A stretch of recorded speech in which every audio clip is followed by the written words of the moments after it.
Buenas tardes a todos y a todas. Bienvenidos y bienvenidas a esta quinta sesión del ciclo de conferencias organizado por la Fundación BBVA y coordinado por Jesús de la Villa Polo como presidente de la Sociedad de Estudios Clásicos, Española de Estudios Clásicos, a esta quinta conferencia que promete ser excelente. Tengo que advertirles en primer lugar que esta será la última sesión antes del verano y que continuaremos las siguientes conferencias el 15 de septiembre. Tengo hoy el honor y el placer de presentar a doña María Paz López Martínez, que es en este momento profesora titular de Filología Griega de la Universidad de Alicante. Ella nació en Granada en el 65, si no recuerdo mal, y estudió en la Universidad Complutense, donde hizo una tesis muy, digamos, que causó un gran impacto y que trataba sobre los fragmentos en papiro de novelas griegas. Este es el tema en el que se especializó y este es el tema en el que en este momento ella es digamos, la última editora de los fragmentos escritos sobre papiro de textos que con seguridad o con mayor o menor probabilidad pertenecen al género literario de la novela. Esta es una de sus áreas de especialización. No es esta la única.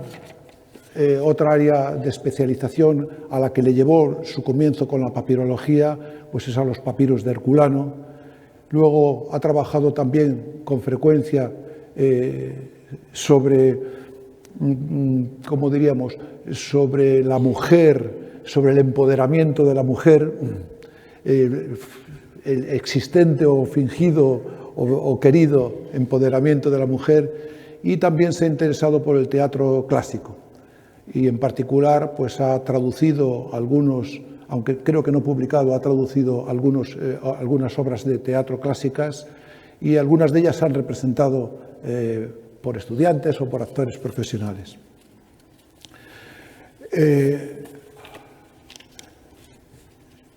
Como digo, ella estudió en la Universidad Complutense y en el 1989 comenzó a trabajar en la Universidad de Alicante y donde todavía continúa.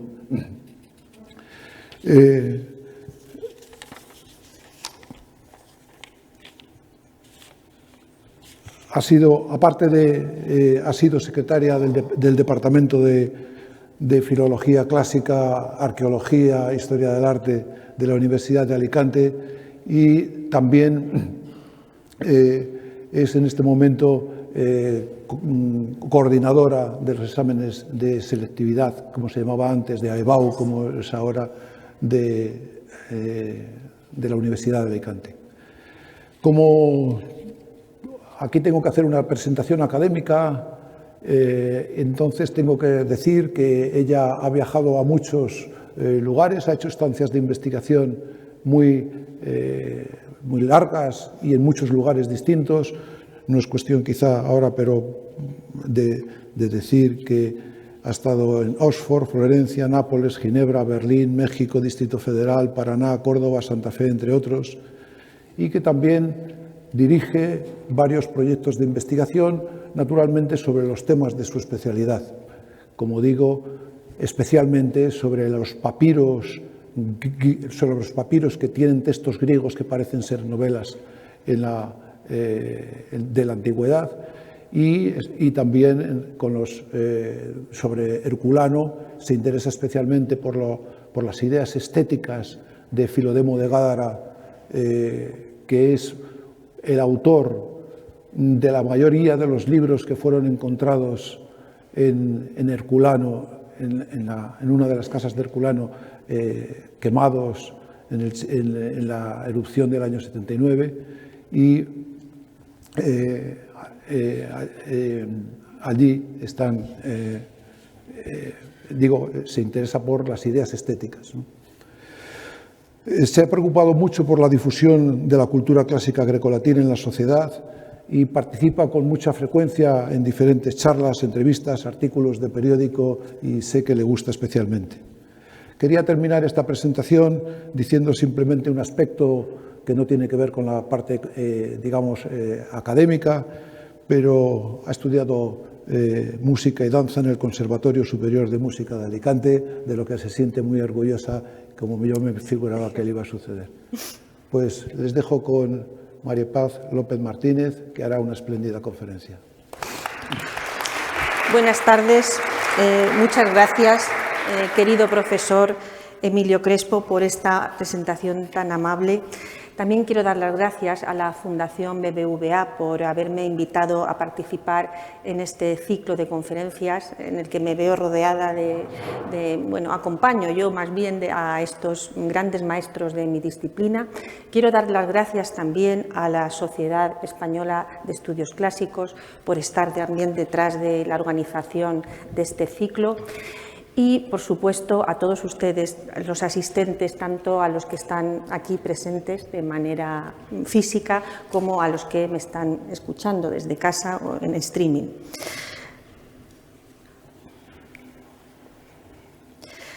Dela tautajapasin, tadeala eikasia kai logos memizmenos, plasmati ejonti toapiston kai paradoxon.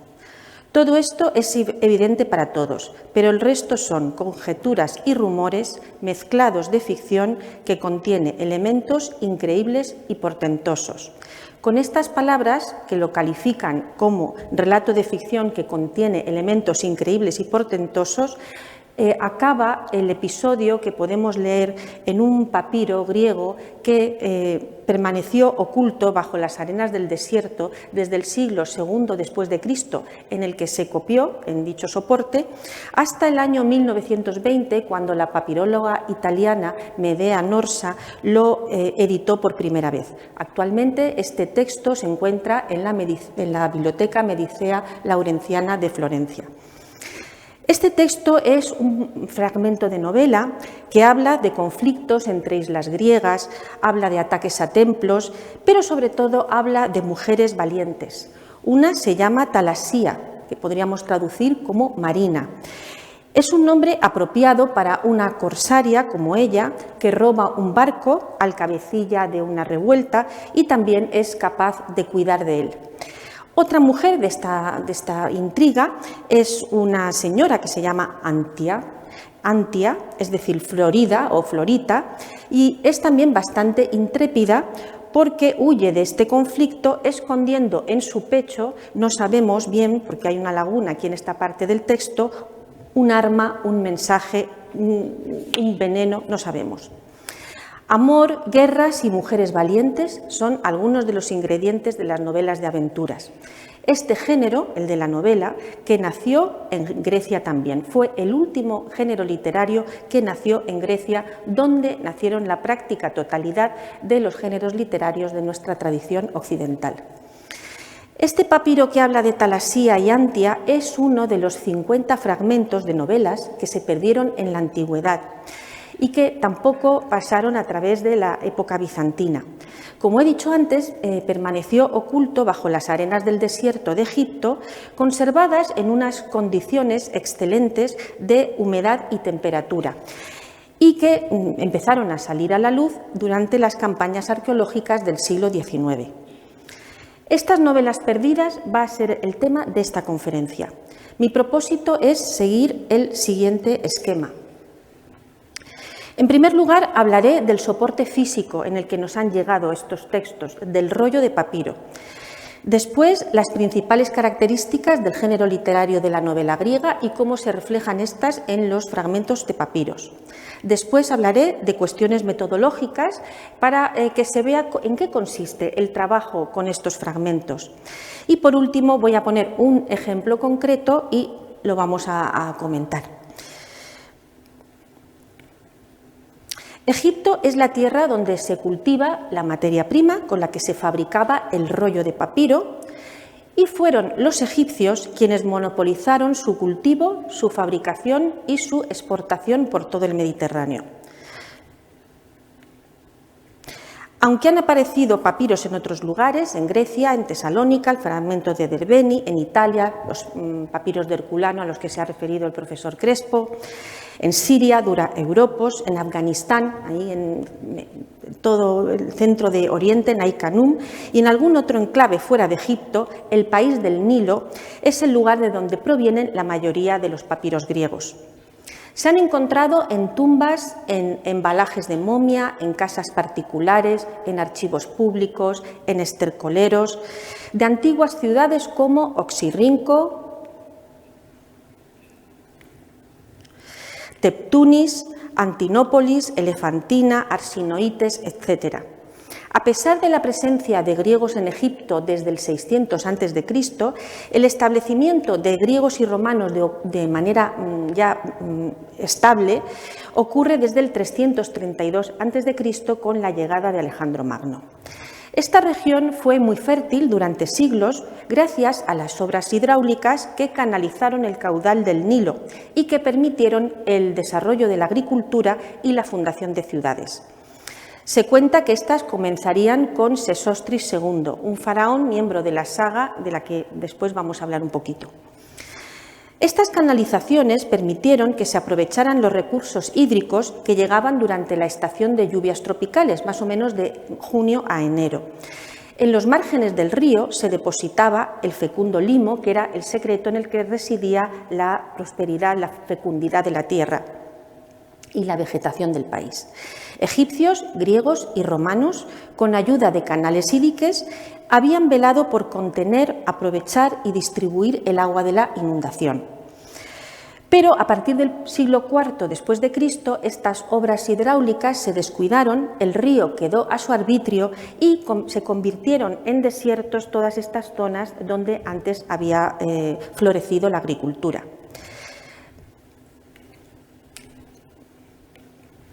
La materia prima con la que se fabrica la hoja de papiro y el rollo de papiro es esta planta, la Cyperus papyrus, del orden de las ciperáceas, como nuestra chufa. De hecho, en Egipto se sabe que se consumía una bebida de chufa, una especie de horchata. Crecía especialmente en lugares calurosos y pantanosos, como las orillas del Nilo en Egipto. Esta variedad concreta con la que se fabricaba el papiro en la antigüedad se extinguió debido a que ya no se extinguió cuando se dejó de utilizar la planta con el soporte como soporte para la fabricación del papiro y también porque cambió el pH del agua del río. Probablemente la planta no se había criado allí desde el principio, sino que había sido importada desde el África tropical en una época muy temprana. Del papiro se aprovechaba casi todo. Se fabricaban embarcaciones, velas de navío, estelas, vestidos, cobertores, incluso mechas de lámparas de aceite, como nos dicen los padres de la Iglesia. Era muy importante cortar, embalar y transportar la planta con cuidado porque si se hacía correctamente se podía utilizar casi en su totalidad. Tenía un tallo largo de sección triangular y una vez cortado el tallo en finas láminas, estas se iban superponiendo. Primero se ponía una capa en sentido horizontal y luego una capa de tiritas, de filetitos del tallo en sentido vertical. Después se prensaba y se encolaba, se secaba y se encolaba a otra hoja de papiro y así sucesivamente, la cólesis, así sucesivamente hasta conformar un rollo que podía medir varios metros. Hay que tener en cuenta también que la propia planta segrega unos jugos que servirían también para, es algo viscoso que puede servir para también pegar el material.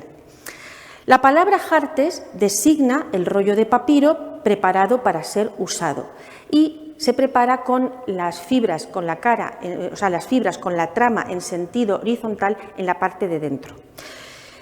Una vez completada toda una cara del rollo, se empezaba a escribir siempre por esa cara de dentro, porque además la fibra, al estar en sentido horizontal, había menos peligro de que se corriese la tinta, se podía dar la vuelta y seguir escribiendo. En el caso de que el mismo texto ocupe las dos caras, se llama opistógrafos. Los egipcios escribían con un pincel fabricado de junco y también los griegos y romanos utilizaban el junco, pero con la forma de la punta la afilaban y fabricaban una especie de plumín, un cálamo. La tinta melan, podríamos decir tinta china, se fabricaba con ceniza, agua y algún tipo de resina. Durante el siglo III, II después de Cristo, se cambia la tinta, empieza a ser marrón y esta, la verdad es que hace que a veces cuando se ha borrado, ha teñido el papiro de este color y resulta un poco más difícil de leer. Escribían en scriptio continua, es decir, sin separación de palabras, sin espíritus ni acentos.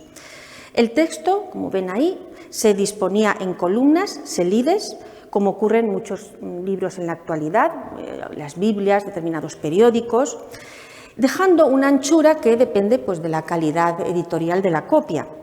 Las columnas del texto en prosa son un poquito más estrechas que las columnas del texto en verso. La notación de las pausas no era muy regular. Normalmente se indicaba el final de periodo o el cambio de intervención en el caso de los textos dramáticos de personaje por medio de un signo, parágrafos, que se ve ahí un trazo corto debajo de la línea que indica de ahí esta pausa de sentido.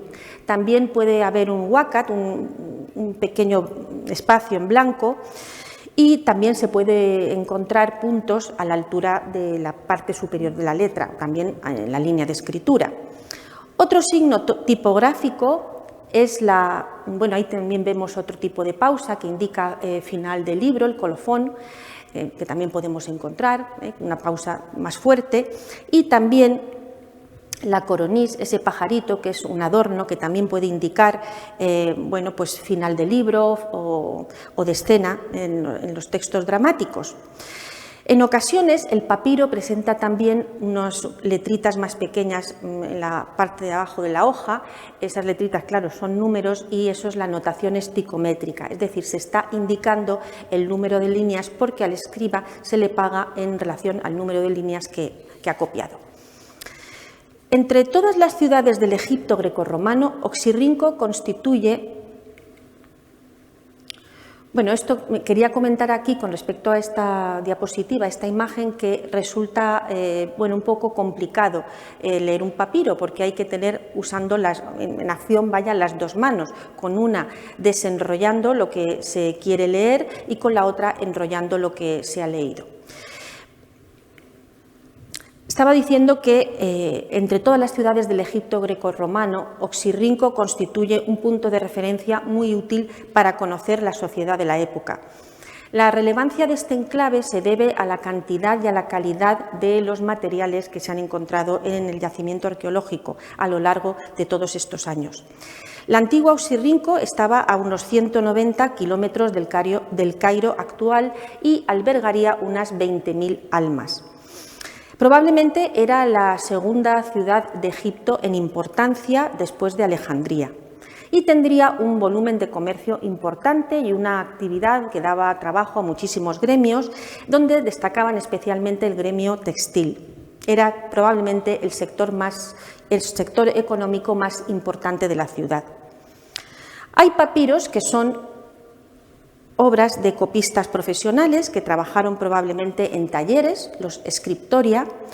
Estos papiros, a los que se conoce como manos librarias o literarias, son letras, es lo que hemos visto aquí, podemos hacer para atrás, por ejemplo, este caso, son manos librarias o literarias, letras de tamaño uniforme, bastante bien ajustadas a la línea de escritura. Pero también puede haber, claro, amanuenses poco hábiles o poco expertos o que su lengua materna a lo mejor no es el griego, están aprendiendo griego y entonces pueden cometer faltas de todo tipo, incluso errores, faltas de ortografía. Además, también hay copias privadas que han salido de la mano de un particular que tiene interés por, bueno, pues tener en su casa, leer en privado una obra concreta, y entonces pues puede pedir prestado un ejemplar y hacerse él mismo una copia. La escritura básica se conoce como los caracteres unciales, podríamos decir que nuestras mayúsculas, pero la mayoría de los papiros están escritos en cursiva, es decir, una mayúscula, una uncial escrita más deprisa, ligando y redondeando los trazos. Las manos librarias, no sé si lo he dicho antes, pero son difíciles de datar porque son muy regulares, muy estándar. Hay también papiros decorados con ilustraciones bellísimas y hay mucho material reciclado. Se aprovecha, se corta el rollo en cachitos o en hojas y entonces se utiliza por detrás, se escribe por detrás. Como es sabido, la materia prima, el papiro, fue sustituido por el pergamino y el formato rollo fue sustituido por el códice. A partir del siglo II-III después de Cristo, el nuevo formato, el códice, que es el de nuestros libros, empieza a ganar terreno al del rollo. El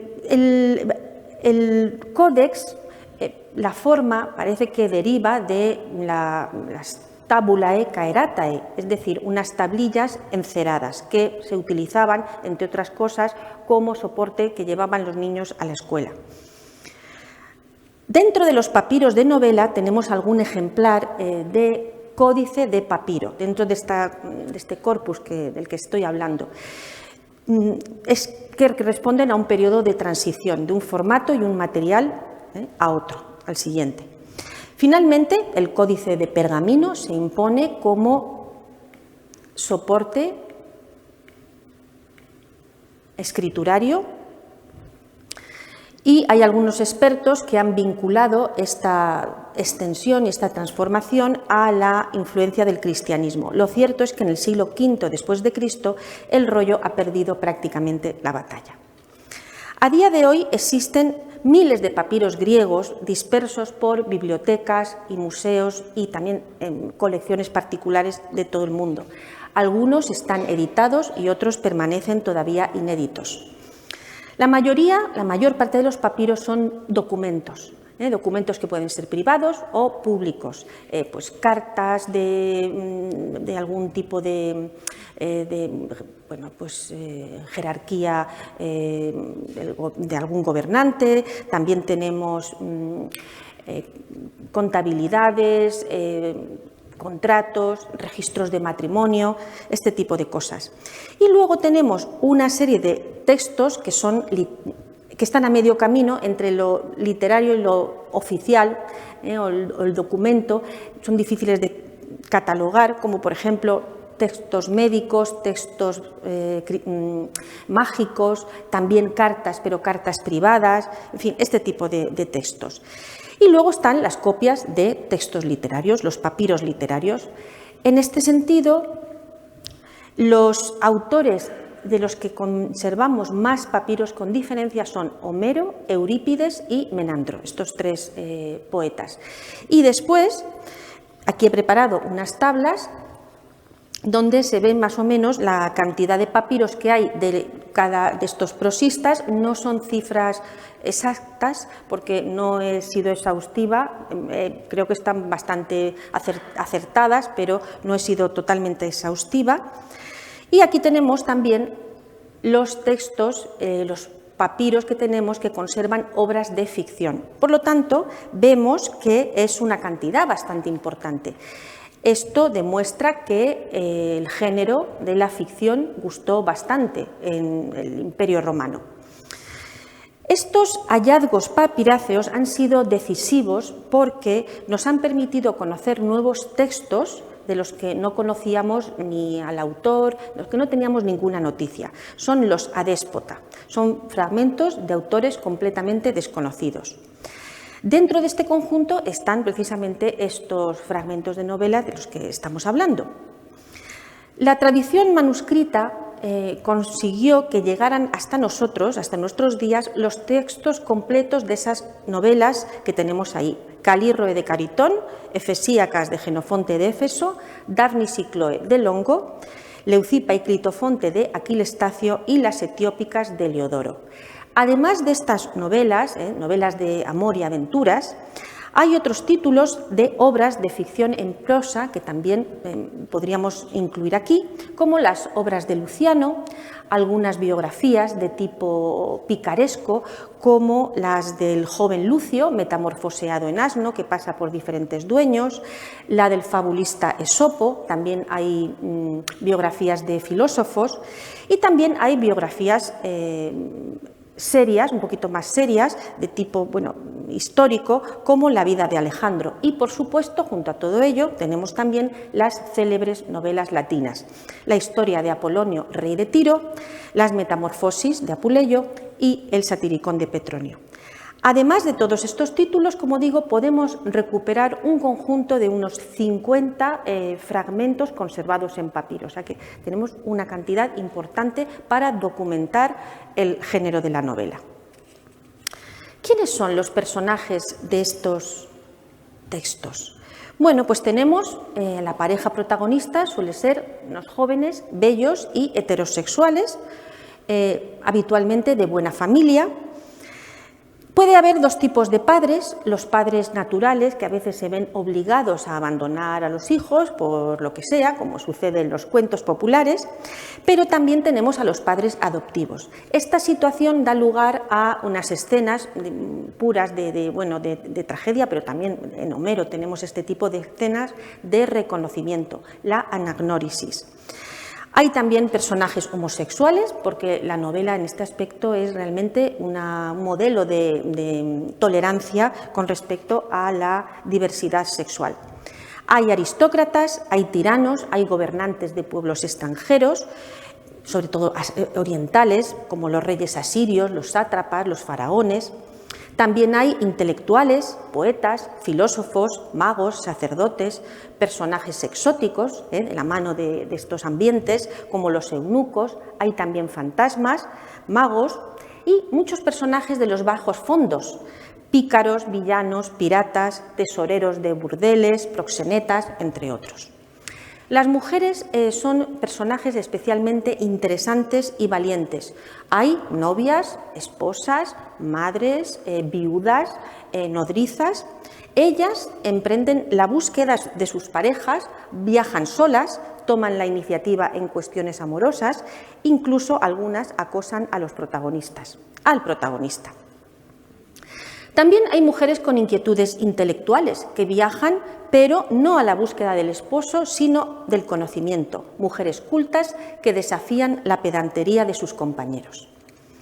También tenemos mujeres poderosas, ahora diríamos, como ha dicho el profesor Crespo, empoderadas. Eso es, reinas, lideresas de ejércitos, mujeres que construyen obra pública y ejercen lo que podríamos hablar de matronazgo. También hay brujas, libertas, prostitutas adineradas que pagan por las primicias sexuales de sus compañeros jovencitos. Y ahora vamos a hablar de las peripecias. Bueno, el tema fundamental, los temas fundamentales, uno de ellos, el viaje, por supuesto. El viaje es fundamental. Expediciones por tierra, ahí tienen lugar, pues, por ejemplo, correrías de bandoleros, asaltos, también hay travesías por mar, interrumpidas por piratas o bien por tormentas, y es toda la secuencia, introduce una escena de naufragio, también me encantan los novelistas. Eros también desempeña un papel fundamental. Encontramos o bien amores tiernos, que muchas veces surgen en la infancia entre primos, o flechazos y enamoramientos a simple vista, juramentos de fidelidad, bodas, pero también parafilias como la zoofilia y la necrofilia.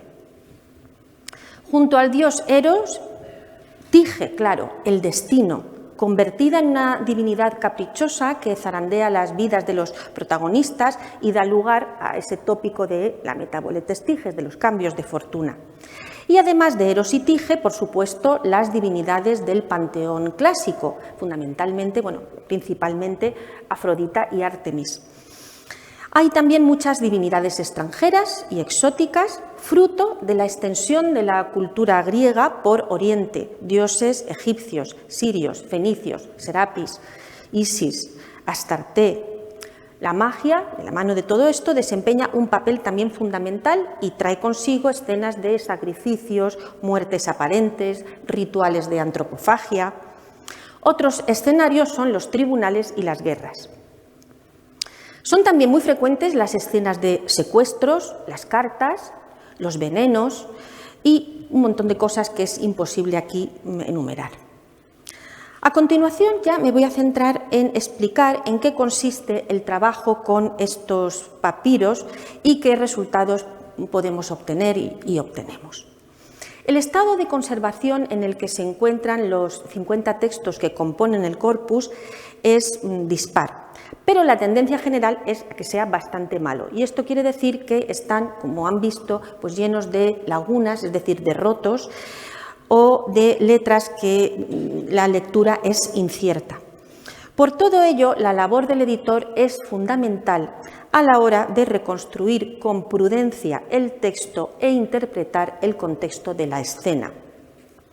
La meta es ofrecer una versión que pueda acercarse lo más posible al original que escribió el autor, pero hay que asumir ciertos riesgos y reconocer humildemente que lo que el editor le plantea al lector es una hipótesis verosímil, pues tanto el corpus como los propios textos están en continuo proceso de revisión, ampliación y estudio. El punto de partida es el análisis de los textos originales, por lo que es imprescindible recorrer bibliotecas y museos de todo el mundo. Es verdad que muchas de estas instituciones facilitan fotografías de excelente calidad de manera gratuita en la web o se pueden también pedir y las mandan, pero este es un trabajo complementario. En la base de cada una de estas ediciones y traducciones hay un trabajo filológico exhaustivo y profundo que se sirve de los métodos de la crítica textual, que es una de las ramas más antiguas y nobles de la disciplina de la filología. Algunos pocos fragmentos presentan columnas completas, pero insisto en que la mayoría están plagados de lagunas y letras de incierta lectura. Insisto también en que la prudencia es fundamental para reconstruir lo que se ha perdido y para interpretar el contexto de la escena. También merece la pena asumir ciertos riesgos, aunque debamos reconocer que es tan solo, como he dicho, una hipótesis verosímil. Hay que sopesar aspectos lingüísticos y culturales, estableciendo posibles conexiones con otros textos, tanto en griego como en otras lenguas, especialmente el latín, puesto que el imperio era trilingüe. Había el latín y el griego como lenguas de cultura, pero también, y lenguas oficiales, pero también, y de administración, pero también otras lenguas como el hebreo, el egipcio y otras. Se identifican las coincidencias de vocabulario con otros textos, los llamados loci paralleli, y las escenas similares que se dan en otras obras. Cada novela es verdad que es única y especial, pero se pueden reconocer personajes tipo y hay también patrones estructurales que son relativamente frecuentes. También se incorporan datos históricos y arqueológicos. Todo ello ayuda a ordenar los fragmentos como un puzzle y a reconstruir los argumentos siguiendo una metodología que tiene bastante que ver, es bastante parecida a la que siguen los arqueólogos. Primero, el arqueólogo analiza e interpreta los restos materiales. Después, emprende un proceso de restauración física o ahora ya virtual, reconstruyendo los espacios y completando y cerrando por comparación con elementos que aparecen en contextos similares. Tercero, plantea una hipótesis de reconstrucción. Cuarto, la presenta codificando las imágenes según el nivel de certeza, de un grado muy probable a un grado posible y a un grado evocador. Así, por ejemplo, se ha procedido en el complejo arqueológico de Itálica. Creo que ahora lo mejor es exponer un ejemplo de este trabajo y Vamos a empezar con esta novela porque creo que tiene, aparte de materiales relativamente recientes, los últimos papiros se han editado en 2016, también hay variedad de formatos. Se trata de una novela histórica protagonizada por un faraón, Sesostris, Sesonjosis. Bueno, las variantes del nombre tanto en griego como en egipcio son varias, pero bueno, nos vamos a quedar por esta. De manera que el punto de partida del argumento es el país del Nilo. Como en la actualidad es una novela histórica, por tanto, como tuvo mucho éxito, lo podemos saber porque se han conservado 5 papiros. Como también en la actualidad tienen mucho éxito la novela histórica, por ejemplo, de Santiago Posteguillo. Desde el punto de vista material tenemos desde hojas de códice hasta hojas de rollo de papiro, los 2 formatos, también diferentes calidades editoriales. Bueno, el nombre del protagonista, voy a decir un poquito más, Sesoncosis, es una mezcla de los nombres de 2 faraones. Por un lado, Sesostris, un faraón que pertenecía a la 12ª dinastía, una saga muy famosa, y también Sesonc, un faraón posterior de la 22ª dinastía, cuyo origen era probablemente bereber. Pero ya digo que hay varias formas, tanto en griego como en egipcio. Actualmente todos los papiros de esta novela se encuentran en Reino Unido, repartidos entre la Sackler Library de Oxford y el British Museum de Londres. Todos además proceden de la misma ciudad egipcia, de Oxirrinco, y datan de los siglos II al IV después de Cristo. Por lo tanto, la novela se debió de escribir con anterioridad. Es decir, yo creo que en torno a comienzos, bueno, a finales del siglo I, pero quizá mejor a comienzos del siglo II después de Cristo. La cronología de esta dinastía, de la 12ª dinastía, está relativamente bien establecida gracias, entre otros documentos, al Canon Real de Turín. Y en la literatura egipcia, además, la literatura que se compuso en esta época se conoce como Edad de Oro de la literatura egipcia. En esta época se compusieron textos importantes y yo me voy a referir a algunos porque después los voy a aprovechar cuando comentemos los textos.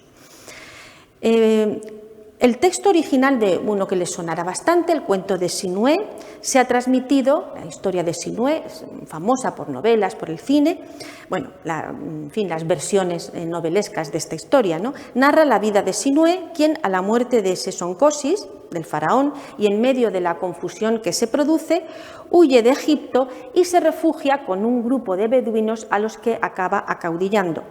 Con el paso del tiempo consigue llevar una vida tranquila y próspera hasta que el propio faraón lo llama y vuelve a la patria donde muere. Las instrucciones de Amenemhet es un texto didáctico de contenido político. El padre, Amenemhet, pretende enseñar a su hijo a gobernar. Le quiere aconsejar que no confíe en nadie y le revela que él mismo ha sido asesinado mientras estaba en la cama por un guardián de su propia escolta. También es importante decir que se han encontrado papiros demósticos, o sea, muy posteriores, en las bibliotecas de los templos de Teptunis y Menfis, datados en el siglo I y II después de Cristo, aunque hay también alguno del siglo IV antes de Cristo, que contienen relatos protagonizados por miembros de esta dinastía, concretamente por Sesostris. De manera que de alguna manera se podría haber conservado esta tradición legendaria a través de los siglos y también habría llegado a los autores griegos, porque hay fuentes griegas que ofrecen testimonios importantes de estos personajes egipcios. Sesostris protagoniza episodios en Heródoto y en Diodoro. Y también en la vida novelesca de Alejandro Magno, que he citado antes, atribuida al pseudo Calístenes, se compara expresamente al conquistador macedonio con Sesoncosis. Dice que Alejandro es un nuevo Sesoncosis, Neos Sesonjosis. Teniendo en cuenta toda esta información, vamos a encajar los papiros de la novela y voy a adoptar un orden que creo que es en el que se seguía en la novela, seguían estos textos en la novela, y a medida que los vayamos comentando voy a explicar por qué están en ese orden. El primer fragmento no procede de un rollo, sino de un códice.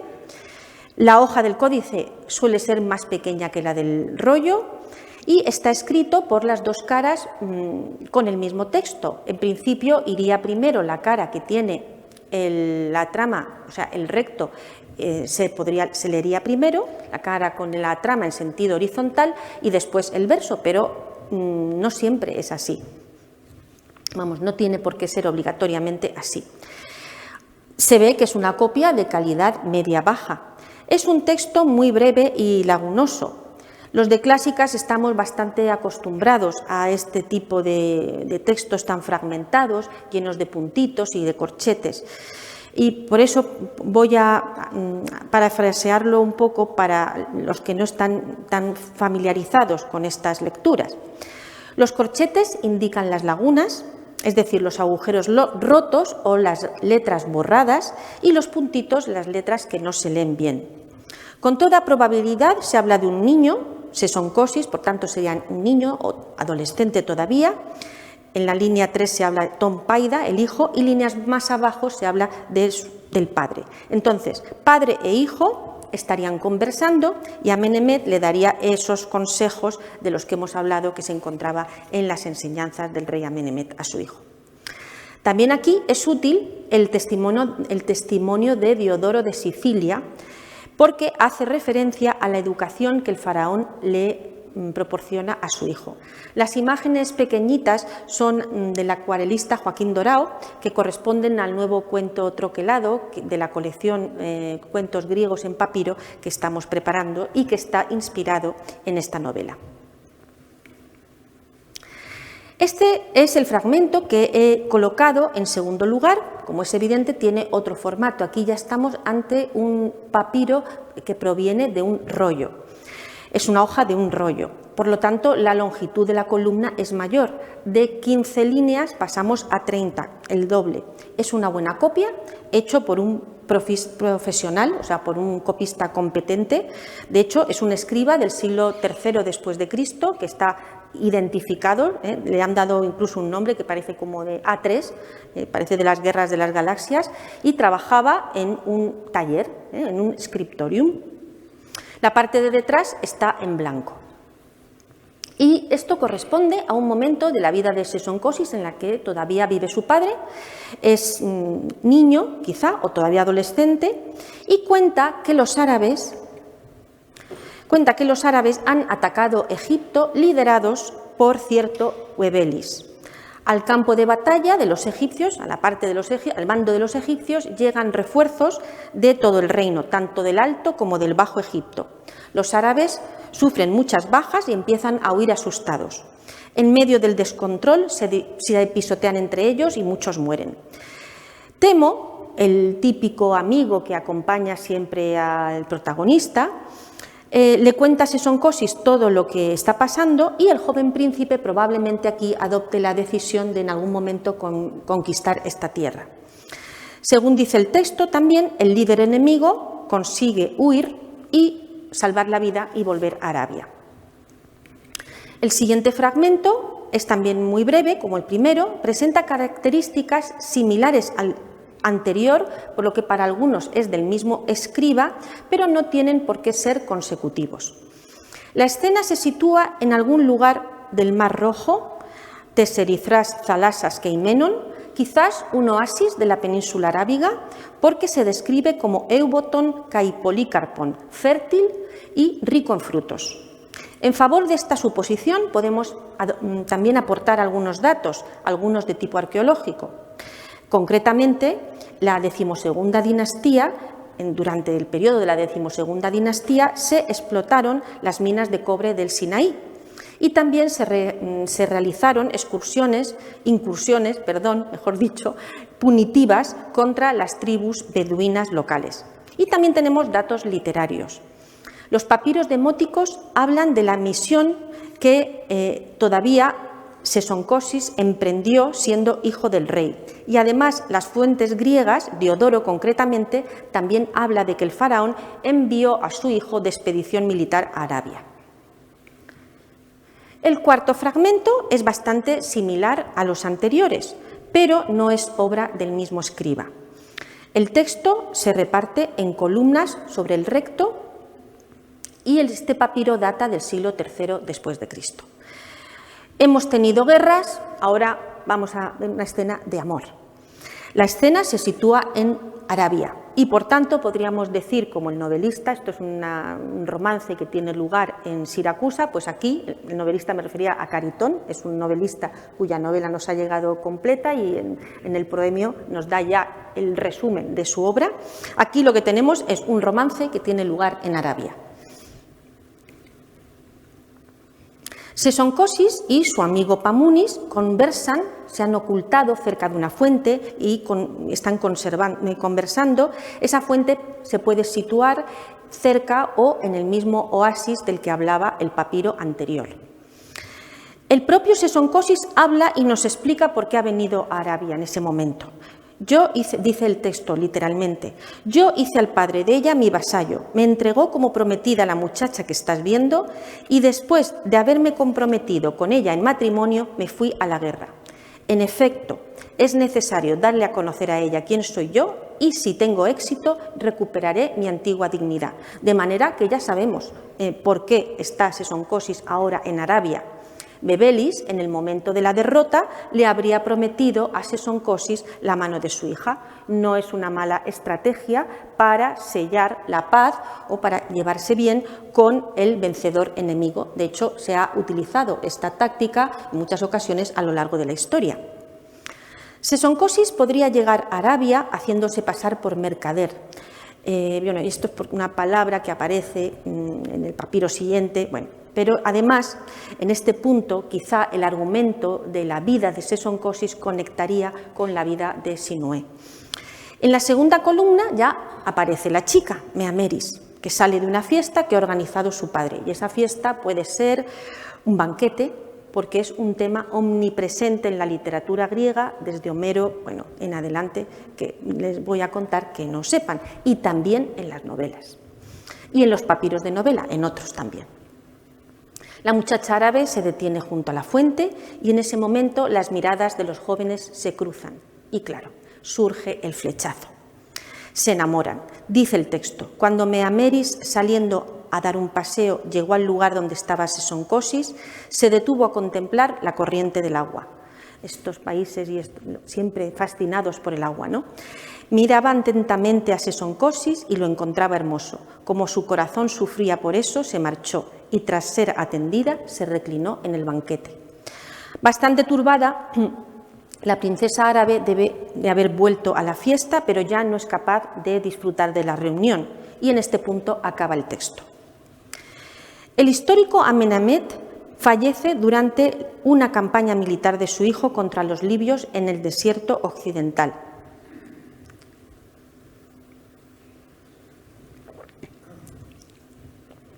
Suponemos que tras este encuentro en la fuente, el joven podría revelar su verdadera identidad, quizás la pareja se casaría y ya casados o no, regresaría a Egipto. Probablemente Sesoncosis se plantea algún tipo de estrategia para volver a casa, para volver a Egipto, teniendo en cuenta, teniendo muy presente los consejos y advertencias que le ha hecho su padre. Advertencias contra las posibles intrigas contra él por parte de la gente de su corte. Quizás se presente en Egipto de incógnito, como hizo Ulises en Ítaca, pero no hizo Agamenón y así le fue. Otras maquinaciones también se producen en otras novelas griegas, también de este tipo, insidias contra el protagonista, por parte también de, de madrastras o de personajes diversos. Y están en la línea de las que tienden a Telémaco los pretendientes de Penélope en la Odisea. Llegamos al fragmento que es situado en último lugar. El texto novelesco se escribió en el siglo II después de Cristo, en la cara de detrás, aprovechando en un rollo en el que había ya un documento contable. Una vez ocupado el trono, daría comienzo el reinado de Sesoncosis y una nueva etapa de bienestar y prosperidad. Si hemos tenido guerras y amor, ahora vamos a tener un viaje. El texto menciona barcos que están siendo cargados y todo apunta a que el protagonista, ya faraón, emprende una nueva expedición por mar que tendría un propósito etnográfico. Teniendo en cuenta la expresión kikleutonton kosmon, no es descartable que el faraón tuviera la intención de dar la vuelta al mundo. No olvidemos que estamos ante un texto, ante un género de ficción, un género de aventuras. Sesoncosis partiría en barco desde algún punto de Alejandría para trazar un itinerario que tiene varias escalas: Italia, las Dacias, Germania y muchos otros pueblos. Bueno, poco o nada le importan al novelista que el faraón sea del segundo milenio antes de Cristo y que los nombres de estos territorios, bueno, no se otorgaran hasta muchos siglos después. Esto no pasa nada. Hay una palabra en esta enumeración que no se lee bien, que como ven hay una laguna y una letra de incierta lectura, nada más se lee el final, nian. Podría ser panonian, de manera que el papiro hiciera referencia a una ruta real que, partiendo de Alejandría, llegara a Ostia y de allí se internara por el continente. Pero hay otra posibilidad, y es que se hiciera una travesía de tipo más novelesco, que es coherente con el contenido del resto del papiro y con la idea de que Alejandro es un nuevo Sesoncosis. Según las fuentes, el propio Alejandro habría redactado un testamento donde habría hecho constar su intención de emprender una expedición naval contra Cartago. De allí habría querido poner rumbo a Hispania. Anhelaba llegar a las columnas de Hércules y a Gades. De hecho, en el Heracleion se dice que habría una estatua de Alejandro Magno. Una escala en Hispania también conectaría la novela de Sesoncosis con otra novela griega perdida, Las maravillas increíbles de Allende Thule, cuyo texto original se ha perdido también, pero nos ha llegado papiros, el título, el nombre del autor y el título de la obra, y también un resumen de época bizantina elaborado por un patriarca llamado Focio. Además, hay noticias de otro tipo sobre su existencia. Bien, pues esta novela de Antonio Diógenes, en esta novela la protagonista también llega hasta Iberia. Aquí se llama Iberia en la novela de Antonio Diógenes. Y tras disfrutar de esta estancia en Iberia, donde conoce a los celtas, a los aquitanos, etcétera, los otros pueblos de aquí, regresa a Sicilia atravesando Galia e Italia. Bueno, pues dejando abierta esta incógnita, también diremos que habla de lugares que no han sido hollados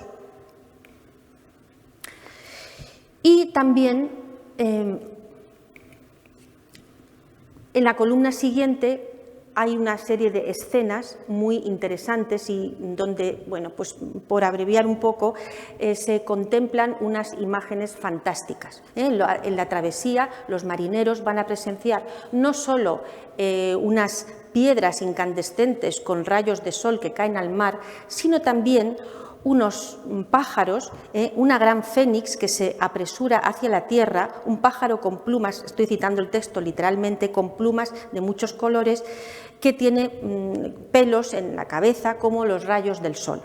Bueno, quizá esto hiciera alusión al ave fénix, un mito de origen oscuro, pero el texto dice literalmente, si nos fijamos, que y esta descripción del ave fénix, desde luego, encajaría también dentro de las descripciones retóricas típicas de algunas novelas. Pero este texto no es tan retórico. Entonces, quizá podría estar haciendo referencia o se podría estar comparando este ave, de hecho, al flamenco o al ibis. Son aves migratorias que también van en esa dirección y quizá es más bien una descripción de corte realista.